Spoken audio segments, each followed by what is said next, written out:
Welcome to Commerce Classes. Second PUC Accountancy 2025-26 academic year ಏನು already exam start ಆಗಿದೆ. 14th accountancy exam ಇದೆ. ಅದಕ್ಕೆ help ಆಗೋ ರೀತಿ ನಿಮಗೆ ಆಲ್ರೆಡಿ ಒಂದು model question paper, first model question paper solve ಆಗಿದೆ. ಇವತ್ತು ಸೆಕೆಂಡ್ ಮಾಡೆಲ್ ಕ್ವಶನ್ ಪೇಪರ್ನ ಸಾಲ್ವ್ ಮಾಡಿಸ್ತಾ ಇದ್ದೀನಿ. ಇದಾದ್ಮೇಲೆ ನಿಮಗೆ ಲಾಸ್ಟ್ ಇಯರ್ದು ಯಾವ್ದಾದ್ರು ಒಂದು ಆನ್ಸರ್ ಶೀಟ್ ಇರುತ್ತೆ ಅಲ್ವಾ, 80ಗೆ 80 ಬಂದಿರುವಂತ ಶೀಟ್ ಯಾವ ರೀತಿ ಬರಿಬೇಕು ಅನ್ನೋದು ಕೂಡ ನೆಕ್ಸ್ಟ್ ವಿಡಿಯೋದಲ್ಲಿ ನಾವು ಡಿಸ್ಕಸ್ ಮಾಡೋಣ. 80 ಮಾರ್ಕ್ಸ್ಗೆ ನಿಮಗೆ ಟೋಟಲ್ ಇರುವಂತದ್ದು, ಇನ್ನು 20 ಮಾರ್ಕ್ಸ್ಗೆ ಇಂಟರ್ನಲ್ಸ್ ಇರುತ್ತೆ. ಈ 80 ಮಾರ್ಕ್ಸ್ ಅಲ್ಲಿ ನಾವು ಹೇಗೆ ಔಟ್ ಆಫ್ ಔಟ್ ತಗೋಬೇಕು, ಇಲ್ಲಿ ನಮಗೆ ಥಿಯರಿ ಕೂಡ ಇಂಪಾರ್ಟೆಂಟ್ ಆಗಿರುತ್ತೆ, ಹಾಗೆ ಪ್ರಾಕ್ಟಿಕಲ್ ಕೂಡ ಇಂಪಾರ್ಟೆಂಟ್ ಆಗಿರುತ್ತೆ. 5 ಮಾರ್ಕ್ಸ್ಗೆ MCQ ಕ್ವಶನ್ಸ್ ಇರುತ್ತೆ, 5 ಮಾರ್ಕ್ಸ್ಗೆ ಫಿಲ್ ಇನ್ ದ ಬ್ಲಾಂಕ್ಸ್, 5 ಮಾರ್ಕ್ಸ್ಗೆ ಮ್ಯಾಚ್ ದ ಫಾಲೋವಿಂಗ್, ಹಾಗೇನೆ 5 ಮಾರ್ಕ್ಸ್ಗೆ ನಿಮ್ಗೆ ಒನ್ ವರ್ಡ್ ಆನ್ಸರ್ ಇರುತ್ತೆ, ಹಾಗೆ 2 ಮಾರ್ಕ್ಸ್ ಕೂಡ ಕ್ವಶನ್ಸ್ ಇರುತ್ತೆ. ಹಾಗಾಗಿ ಥಿಯರಿ ಆಸ್ಪೆಕ್ಟ್ ಇಂದ ಕೂಡ ನಮ್ಗೆ ತುಂಬಾ ಇಂಪಾರ್ಟೆಂಟ್ ಒಳ್ಳೆ ಸ್ಕೋರ್ ಆಗೋದಕ್ಕೆ. ಫಸ್ಟ್ ಕ್ವಶನ್ ಇಲ್ಲಿ ಏನಿದೆ, Sanjana and Gopi are partner sharing profit and loss in the ratio 4:3. Nikhil is admitted into partnership 1/8 share. The sacrifice ratio of Sanjana and Gopi. So sacrifice ratio ಮೇಲೆ ಕೇಳಿರುವಂತದ್ದು. ಹಾಗೆ ನಾನು ಲಾಸ್ಟ್ ಕ್ಲಾಸ್ ಅಲ್ಲಿ first model question paper ಅಲ್ಲೂ same based questions ನಾನು solve ಮಾಡಿಸಿದ್ದೀನಿ, ಅದನ್ನ ನೋಡಿ. ಇಲ್ಲಿ answer ಏನಾಗುತ್ತೆ, ಆಪ್ಷನ್ ಬಿ 4:3. ಹಾಗೆ ಸ್ಯಾಕ್ರಿಫೈಸ್ ರೇಷಿಯೋಲಿ ನಿಮಗೆ 6 ಮಾರ್ಕ್ಸ್ಗೂ ಕೂಡ ಇಂಪಾರ್ಟೆಂಟ್. 6 ಮಾರ್ಕ್ಸ್ಗೆ ಗೇನ್ ರೇಷಿಯೋ ಕೇಳಿದ್ರೆ 1 ಮಾರ್ಕ್ಸ್ಗೆ ಸ್ಯಾಕ್ರಿಫೈಸ್ ರೇಷಿಯೋ ಕೇಳಿರ್ತಾರೆ. ಸೊ ಫಾರ್ಮುಲಾ ಆಗಿರ್ಬೋದು, ಇಲ್ಲ ನಿಮ್ಗೆ ಒಂದು ಪ್ರಾಬ್ಲಮ್ಸ್ ಆಗಿರ್ಬೋದು, very very important topic sacrifice ratio. Second question ಏನಿದೆ, issued capital is part of reserve capital, unissued capital, authorized capital and subscribed capital. Answer C, subscribed capital. Debentures which are transferred by mere delivery or. Answer bearer debenture. Fourth question, current assets does not include. Current assets ಅಲ್ಲಿ ಯಾವುದು include ಆಗಿಲ್ಲ ಅಂತ ಕೇಳಿದ್ದಾರೆ. ಯಾವುದು current asset ಅಂತ ಕೇಳಿಲ್ಲ. Current assets does not include building, inventories, current investment, trade receivable. ಈ inventory, current investment, trade receivable ಈ ಮೂರು ಕೂಡ ಕರೆಂಟ್ ಅಸೆಟ್ಸ್ ಆಗಿರುತ್ತೆ. ಬಿಲ್ಡಿಂಗ್ ಅನ್ನೋದು ಒಂದು ಫಿಕ್ಸ್ಡ್ ಅಸೆಟ್ ಆಗಿರುತ್ತೆ. So answer option A, building. Next fifth question, common size statement are also known as vertical analysis. Common size statement is also known as vertical analysis. ಹಾಗೇನೆ comparative statement ಆದ್ರೆ horizontal analysis ಆಗಿರುತ್ತೆ. Next fill in the blanks, choosing the fill in the blanks questions ಇದೆ. ಇಲ್ಲಿ ನಿಮ್ಗೆ answer 5 questions ಇರುತ್ತೆ, ಇಲ್ಲೇನೆ answer ಕೂಡ ನಿಮ್ಗೆ ಇರುತ್ತೆ. ಇದ್ರಲ್ಲಿ 6 ಆನ್ಸರ್ ಕೊಟ್ಟಿರ್ತಾರೆ, ಒಂದು ಎಕ್ಸ್ಟ್ರಾ ಆನ್ಸರ್ ಇರುತ್ತೆ. ನೀವು ಈಸಿಯಾಗಿ ಇದರಲ್ಲಿ 5 ಮಾರ್ಕ್ಸ್ ಅನ್ನ ತಗೋಬಹುದು. ಅಂದ್ರೆ ಒಂದೇ ಒಂದು ಕ್ವಶನ್ ಗೆ ಕನ್ಫ್ಯೂಸ್ ಆಗೋ ರೀತಿ 2 ಆನ್ಸರ್ ಇರುತ್ತೆ. ಅದು ಬಿಟ್ರೆ ನೋಡಿ, ಇಲ್ಲಿ ಆಕ್ಟಿವಿಟೀಸ್ಗೆ ರಿಲೇಟೆಡ್ ಆಗಿ ಇನ್ವೆಸ್ಟಿಂಗ್, ಫೈನಾನ್ಸಿಂಗ್ ಈ ಎರಡರಲ್ಲಿ ಒಂದು ಇದಾಗಿರುತ್ತೆ. ಇನ್ನು ಉಳಿದಿರೋ 4 ಈ ಕ್ವಶನ್ಸ್ ಗಳಿಗೆ ಆನ್ಸರ್ ಆಗಿರುತ್ತೆ. Partnership comes into existence as A result of. Partnership ಅಂದ್ರೆ ಏನು, ಅದೊಂದು ಅಗ್ರಿಮೆಂಟ್ ಆಗಿರುತ್ತೆ. ಸೊ ಫಸ್ಟ್ 6th ಕ್ವಶನ್ ಏನಿದೆ ಅದಕ್ಕೆ answer agreement. Next, executor account is generally prepared at the time. ನಾವು ಯಾವಾಗ ಎಕ್ಸಿಕ್ಯೂಟರ್ಸ್ ಅಕೌಂಟ್ ನ ಪ್ರಿಪೇರ್ ಮಾಡ್ತೀವಿ, ಪಾರ್ಟ್ನರ್ ಡೆತ್ ಆದಾಗ, death of the partner.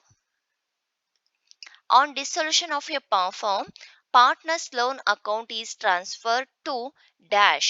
Dissolution of a ಒಂದು ಫಾರ್ಮ್ ಅಲ್ಲಿ ಪಾರ್ಟ್ನರ್ಸ್ ಲೋನ್ ಅಕೌಂಟ್ ಅನ್ನ ನಾವು ಯಾವುದಕ್ಕೆ ಟ್ರಾನ್ಸ್ಫರ್ ಮಾಡ್ತೀವಿ ಅಂತ ಕೇಳಿದರೆ, ಕ್ಯಾಶ್ ಆರ್ ಬ್ಯಾಂಕ್ ಅಕೌಂಟ್ಗೆ ನಾವು ಟ್ರಾನ್ಸ್ಫರ್ ಮಾಡೋದು, cash or bank account.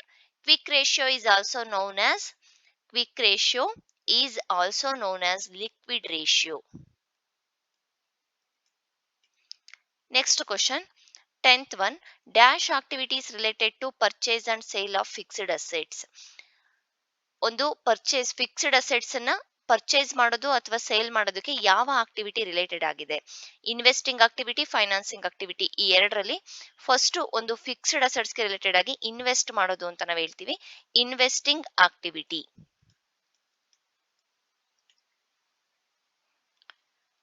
Next match the following question.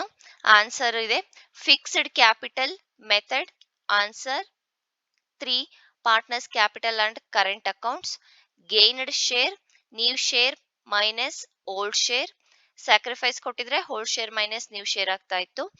Equity share holders, owners of A company, ಹಾಗೆ ಇಲ್ಲಿ ಡಿಬೆಂಚರ್ಸ್ ಕೂಡ ಕೊಡ್ತಾರೆ ಈಕ್ವಿಟಿ ಶೇರ್ ಕೊಟ್ಟಿಲ್ಲ ಅಂದ್ರೆ. Financial statement, statement of profit and loss account and balance sheet, profitability ratio, earning per share. ಇಲ್ಲೇ answer ಕೂಡ ಕೊಟ್ಟಿದ್ದೀನಿ. Next 1 marks question. State any one method of valuation of good will. Good will ಯಾವ್ದಾದ್ರು ಒಂದು method ಕೇಳಿದರೆ, average profit method, weighted average method, super profit method, capitalisation method, ಯಾವ್ದಾದ್ರು ಒಂದನ್ನ ಬರೀಬೇಕು. ನೀವ್ ಯಾವ್ದಾದ್ರು ಎರಡನ್ನ ನೆನ್ಪಿಟ್ಕೊಳ್ಳಿ. ಅವರೇಜ್ ಪ್ರಾಫಿಟ್ ಮೆಥಡ್ ಒಂದು, ಸೂಪರ್ ಪ್ರಾಫಿಟ್ ಮೆಥಡ್ ಒಂದು, ಅಥವಾ ಕ್ಯಾಪಿಟಲೈಸೇಷನ್, ಯಾವ್ದಾದ್ರು ಎರಡು ಮೆಥಡ್ ಅನ್ನ ನೆನ್ಪಿಟ್ಕೊಳ್ಳಿ. 2 ಮಾರ್ಕ್ಸ್ ಕೇಳಿದ್ರೆ ಎನಿ 2 ಮೆಥಡ್ ಅಂತ ಕೇಳ್ತಾರೆ. 1 ಮಾರ್ಕ್ಸ್ ಕೇಳಿದ್ರೆ ಎನಿ 1 ಮೆಥಡ್ ಅಂತ ಕೇಳ್ತಾರೆ.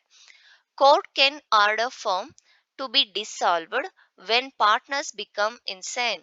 ಸೊ ಇದು ಏನು ಅಂತ ಕೇಳಿರೋದು. Answer true. Expand DRR. DRR ನ ಎಕ್ಸ್ಪ್ಯಾಂಡ್ ಮಾಡೋದು ಕೇಳಿದರೆ ಡಿಬೆಂಚರ್ ರಿಡೆಂಪ್ಷನ್ ರಿಸರ್ವ್. 2014 ಇಂದನೂ ಕೂಡ 2024 ಇಂದನೂ ರಿಪೀಟೆಡ್ ಕ್ವಶನ್ಸ್ ಇದು. State any one technique of financial statement analysis, common size statement analysis, comparative statement analysis, ratio analysis, ಯಾವ್ದಾದ್ರು ಒಂದನ್ನ ಬರೀಬೇಕಾಗುತ್ತೆ. Give meaning of cash inflow. Cash flow ಅಂದ್ರೆ ಏನು ಅಂತಾನು ಗೊತ್ತಿರಬೇಕು. Cash inflow, cash outflow ಅಂದ್ರೂ ಕೂಡ ಗೊತ್ತಿರಬೇಕು.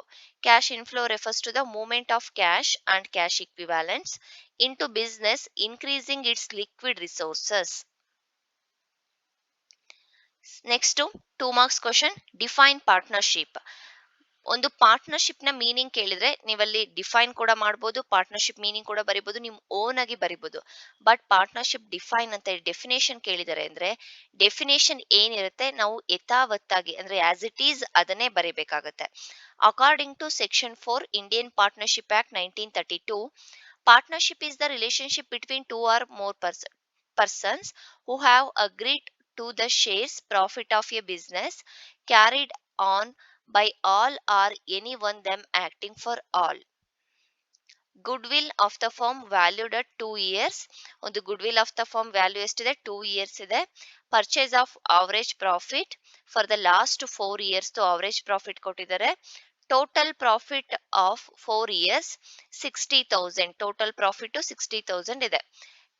ಗುಡ್ ವಿಲ್ ಅನ್ನ ಕ್ಯಾಲ್ಕುಲೇಷನ್ ಮಾಡೋದಕ್ಕೆ ಕೇಳಿದರೆ, ಗುಡ್ ವಿಲ್ ಕ್ಯಾಲ್ಕುಲೇಷನ್ ಮಾಡೋದಕ್ಕೆ formula good will equals average profit into number of years purchase. 15,000 into 2 ಅಂದ್ರೆ ಫಸ್ಟ್ ಈಗ ನಮ್ಗೆ ಅವರೇಜ್ ಪ್ರಾಫಿಟ್ ಬೇಕು ಅಲ್ವಾ. ಅವರೇಜ್ ಪ್ರಾಫಿಟ್ ಅನ್ನ ಕ್ಯಾಲ್ಕುಲೇಷನ್ ಮಾಡ್ಕೋಬೇಕು. Total profit divided by number of years. 60,000 divided by 4 ಮಾಡಿದಾಗ ನಮ್ಗೆ 15,000 ಅವರೇಜ್ ಪ್ರಾಫಿಟ್ ಸಿಕ್ತು. Average profit 15,000 into number of years purchase 2 years ಇದೆ. 2 30,000 rupees good will. Give the meaning of over subscription. When company receives application for more shares than it has offered to the public.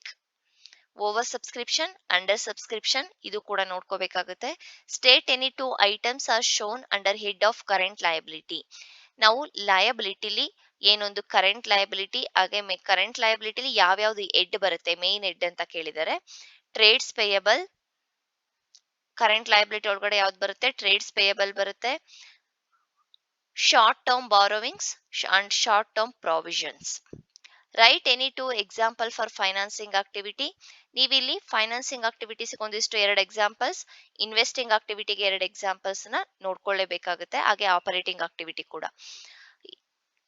Financing ಆಕ್ಟಿವಿಟೀಸ್ಗೆ examples ಯಾವ್ಯಾವಿದೆ? Issue shares or stocks, borrowing funds or taking out loans.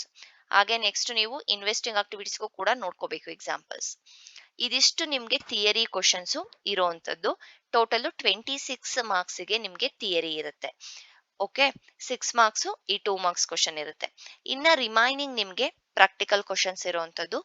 ಇಲ್ಲಿ ನಾನು ಯಾವುದೇ 6 marks 12 marks questions ಅನ್ನ solve ಮಾಡಿಸ್ತಾ ಇಲ್ಲ, but ಯಾವ್ದು important ಅಂತ ಹೇಳ್ತಾ ಇದ್ದೀನಿ. ಬಟ್ ನನ್ನ ವಿಡಿಯೋಸ್ ಅಲ್ಲಿ ಎಲ್ಲಾ ಚಾಪ್ಟರ್ಸ್ ಮೇಲೂ ಕೂಡ ವಿಡಿಯೋಸ್ ಆಲ್ರೆಡಿ ಅಪ್ಲೋಡ್ ಆಗಿದೆ, ಚೆಕ್ ಮಾಡಿ. Okay, Ravi and Kiran partners ಏನಿದ್ದಾರೆ ಇದು profit and loss appropriation account ಮೇಲೆ ಇದರಲ್ಲಿ ಒಂದು ಕ್ವಶನ್ ಅಂತೂ ಕಂಪಲ್ಸರಿ ಇದ್ದೇ ಇರುತ್ತೆ. Very important questions. Guarantee method ಆಗಿರ್ಬೋದು, ಹಾಗೆ profit and loss appropriation method ಅಲ್ಲಿ ಒಂದು ಕ್ವಶನ್ ಇರುತ್ತೆ. ಇದಿಲ್ಲ ಅಂತ ಹೇಳಿದ್ರೆ interest on drawing under product method ಮೇಲೆ ಇರುತ್ತೆ. ಹಾಗೆ second gain ratio or sacrifice ratio. ಇಲ್ಲಿ ಗೇನ್ ರೇಷಿಯೋನ ಕೊಟ್ಟು ಇಲ್ಲಿ ನೀವು ಪ್ರಾಫಿಟ್ ಶೇರಿಂಗ್ ರೇಷಿಯೋ ಕೊಟ್ಟಿದ್ದಾರೆ. ಸೊ ನಮ್ಗೆ ಇಲ್ಲಿ ಫಸ್ಟ್ ಅಡ್ಮಿಷನ್ ಪಾರ್ಟ್ನರ್ ಆಗಿರ್ಬೋದು, ಇಲ್ಲ ರಿಟೈರ್ಮೆಂಟ್ ಅಲ್ಲಿ ಗೇನ್ ರೇಷಿಯೋ, ಇಲ್ಲ ಸ್ಯಾಕ್ರಿಫೈಸ್ ರೇಷಿಯೋ, ಇಲ್ಲ ನ್ಯೂ ಪ್ರಾಫಿಟ್ ಶೇರಿಂಗ್ ರೇಷಿಯೋನ ಕೇಳ್ತಾರೆ. ಸೊ ವೆರಿ ಇಂಪಾರ್ಟೆಂಟ್, ಇದರಲ್ಲಿ ಒಂದು ಕ್ವಶನ್ ಇರುತ್ತೆ. ನಿಮ್ಗೆ ಅಷ್ಟು ನೋಡ್ಕೊಳೋದು ಕಷ್ಟ ಆಯ್ತು ಅಂತ ಹೇಳಿದ್ರೆ ಒಂದು ನೀವು profit and loss appropriation or interest on drawing under product method ನೋಡ್ಕೋಬಹುದು. ಇದರಲ್ಲಿ 3-4 problems gain, sacrifice ratio, new profit sharing ratio ತುಂಬಾ ಈಸಿ ಇದೆ, ನೋಡ್ಕೊಂಡ್ರು ಕೂಡ ಒಳ್ಳೆದೇನೆ. ಅದ ಆಗ್ಲಿಲ್ಲ ಅಂದ್ರೆ ನಾವು ಒಂದು death of a partner chapter ಮೇಲೆ ಒಂದು ಕಂಪಲ್ಸರಿ ಕ್ವಶನ್ 6 ಮಾರ್ಕ್ಸ್ ಗೆ ಇರುತ್ತೆ. ಎಕ್ಸಿಕ್ಯೂಟರ್ ಅಕೌಂಟ್ ಅನ್ನ ಪ್ರಿಪೇರ್ ಮಾಡೋದು, ಇಲ್ಲ ಪಾರ್ಟ್ನರ್ಸ್ ಇಲ್ಲೂ ಕಷ್ಟ ಕೇಳಿದರೆ ನೋಡಿ, is executive prepare X capital account. X ಅನ್ನೋ ಪಾರ್ಟ್ನರ್ ಡೆತ್ ಆಗಿರೋದು, ಪಾರ್ಟ್ನರ್ಸ್ ಇದು ಕೂಡ ಇದ್ರ ಮೇಲೂ ಪ್ರಾಬ್ಲಮ್ಸ್ ಅಪ್ಲೋಡ್ ಆಗಿದೆ. Very important topic. Next preparation of profit and loss account for the year ended as per schedule 3 companies act 2013. ಇಲ್ಲಿ profit and loss account ಆಗಿರ್ಬೋದು, ಇಲ್ಲ ಬ್ಯಾಲೆನ್ಸ್ ಶೀಟ್ ಅನ್ನ ಪ್ರಿಪೇರ್ ಮಾಡೋದಕ್ಕೆ ಕೇಳ್ತಾರೆ. ಆಪರೇಟಿಂಗ್ ಆಕ್ಟಿವಿಟೀಸ್, ಹಾಗೆ ಇನ್ವೆಸ್ಟಿಂಗ್ ಆಕ್ಟಿವಿಟಿ, ಫೈನಾನ್ಸಿಂಗ್ ಆಕ್ಟಿವಿಟಿ ಮೇಲೆ ಕೂಡ problems ಅನ್ನ ನೋಡ್ಕೊಳ್ಳಿ. ನಿಮ್ಗೆ ಸಿಂಪಲ್ ಆಗಿ 6 ಮಾರ್ಕ್ಸ್ ಗೆ ಇಂಪಾರ್ಟೆಂಟ್ ಆಗಿ ಈಸಿಯಾಗಿ ನೋಡ್ಕೋಬಹುದು ಈಗ ಇರೋ ಟೈಮ್ ಅಲ್ಲಿ ಅಂತ ಹೇಳಿದ್ರೆ. ಆಲ್ರೆಡಿ ಎಕ್ಸಾಮ್ ಟೈಮ್ ಆಗಿದೆ, ನಾವು ಜಸ್ಟ್ ಬರೀ ಅಕೌಂಟೆನ್ಸಿಗೆ ಫೋಕಸ್ ಮಾಡೋದಕ್ಕಾಗೋದಿಲ್ಲ. ಒಂದು ನೀವು profit and loss account or balance sheet schedule 3 ಪ್ರಕಾರ ತುಂಬಾ ಈಸಿ ಇರುತ್ತೆ, ಒಂದು 6 ಮಾರ್ಕ್ಸ್ ಗೆ ತಗೋಬಹುದು. Next death of a partner chapter ಮೇಲೆ ಒಂದು ಕ್ವಶನ್ಸ್ ನೀವು ತಗೋಬಹುದು, ಇದು ಕೂಡ ಈಸಿ ಇರುತ್ತೆ. ಈ ಚಾಪ್ಟರ್ ಮೇಲೆ ಒಂದು ಕಂಪಲ್ಸರಿ ಇದ್ದೇ ಇರುತ್ತೆ. Profit and loss appropriation account or interest on drawing method ಮೇಲೆ ಒಂದಿರುತ್ತೆ, ಇದನ್ನ ನೋಡ್ಕೊಳ್ಳಿ. ಹಾಗೆ ಅದ್ರ ಜೊತೆ ಸೇಫ್ಟಿ ಪರ್ಪಸ್ ಆಗಿ ಸ್ಯಾಕ್ರಿಫೈಸ್ ರೇಷಿಯೋ, ಗೇನ್ ರೇಷಿಯೋ ಕೂಡ ನೋಡ್ಕೊಂಡಿರಿ. ನ್ಯೂ ಪ್ರಾಫಿಟ್ ಶೇರಿಂಗ್ ರೇಷಿಯೋ ಅದರಲ್ಲಿ ಯಾವ್ದಾದ್ರು ಸ್ಯಾಕ್ರಿಫೈಸ್ ಗೇನ್ ರೇಷಿಯೋ ನೋಡ್ಕೊಳ್ಳಿ. ಅದರಲ್ಲಿ ಇಲ್ಲೇನಾದ್ರೂ ನಮಗೆ ಒಂದು ಮಿಸ್ ಆದ್ರೂ ಕೂಡ ಅಲ್ಲಿ ಕೂಡ ನಾವು ಅಟೆಂಡ್ ಮಾಡಬಹುದು. ಓಕೆ, ನೆಕ್ಸ್ಟ್ 12 ಮಾರ್ಕ್ಸ್ ಕ್ವಶನ್ ಅಲ್ಲಿ ಇಲ್ಲಿ ಒಂದು ನಮ್ಗೆ ಅಡ್ಮಿಷನ್ ಆರ್ ರಿಟೈರ್ಮೆಂಟ್ ಚಾಪ್ಟರ್ ಮೇಲೆ ಒಂದು ಕ್ವಶನ್ ಇರುತ್ತೆ. ಇಲ್ಲಿ ಯಾವ್ದು ಕೊಟ್ಟಿದ್ದಾರೆ ನೋಡಿ, Mohan should bring 30,000 capital. Okay, ಇಲ್ಲೂ ಅಷ್ಟೇನೆ ಒಂದು ಕ್ವಶನ್ ಇರುತ್ತೆ ಅಡ್ಮಿಷನ್ ಆರ್ ರಿಟೈರ್ಮೆಂಟ್ ಮೇಲೆ. ನೆಕ್ಸ್ಟ್ ಡಿಸೊಲ್ಯೂಷನ್ ಮೇಲೆ ಒಂದು ಕಂಪಲ್ಸರಿ ಒಂದು ಕ್ವಶನ್ ಇರುತ್ತೆ, firm dissolution of a partnership. ಇದು ಕೂಡ ಈಸಿ ಇದೆ, ನಾನು ಸಾಲ್ವ್ ಮಾಡಿಸಿದೀನಿ ನೋಡಿ. ನೆಕ್ಸ್ಟ್ ಶೇರ್ಸ್ ಮೇಲೂ ಅಷ್ಟೇ ಒಂದು ಜರ್ನಲ್ ಎಂಟ್ರೀಸ್ ಇರುತ್ತೆ, for feature issue and forfeiture and reissue of shares ಮೇಲೆ ಇರುತ್ತೆ. ಹಾಗೆ ಡಿಬಂಚರ್ಸ್ ಮೇಲೆ ಒಂದು ಜರ್ನಲ್ ಎಂಟ್ರೀಸ್ ಇರುತ್ತೆ. Next comparative or common size balance sheet. ನಿಮ್ಗೆ ವೆರಿ ಈಸಿಯಾಗಿ 12 ಮಾರ್ಕ್ಸ್ ಕ್ವಶನ್ ಅಂತ ಹೇಳಿದ್ರೆ ಒಂದು dissolution of partnership, admission and retirement, ಹಾಗೇನೆ ಕಾಮನ್ ಸೈಜ್ ಅಂಡ್ ಕಂಪ್ಯಾರಿಟಿವ್ ಇದ್ರ ಮೇಲೂ ಕೂಡ ತುಂಬಾ ಈಸಿ ಇರುತ್ತೆ. ಹಾಗೆ ಇಶ್ಯೂ ಶೇರ್ಸ್ ಕೂಡ ಒಂದು ಎಷ್ಟು 9 to 11 ಜರ್ನಲ್ ಎಂಟ್ರೀಸ್ ನೋಡ್ಕೊಂಡ್ರೆ ಎಲ್ಲದಕ್ಕೂ ಕೂಡ ಅದೇ ಜರ್ನಲ್ ಎಂಟ್ರೀಸ್ ಇರುತ್ತೆ, ಬಟ್ ಅಮೌಂಟ್ ಚೇಂಜ್ ಆಗುತ್ತೆ. ನೀವು ಜರ್ನಲ್ ಎಂಟ್ರೀಸ್ ನೆನ್ಪಿಟ್ಕೋಬೇಕು. ಹಾಗೆ ರೇಷಿಯೋಸ್ ಮೇಲ್ ಕೂಡ ಇರುತ್ತೆ. ನಿಮ್ಗೆ ಈ ಟಾಪಿಕ್ ಈಸಿ ಅನ್ಸಿದ್ರೆ ನೀವು ರೇಷಿಯೋಸ್ ನ ನೋಡ್ಕೊಳ್ಳಿ.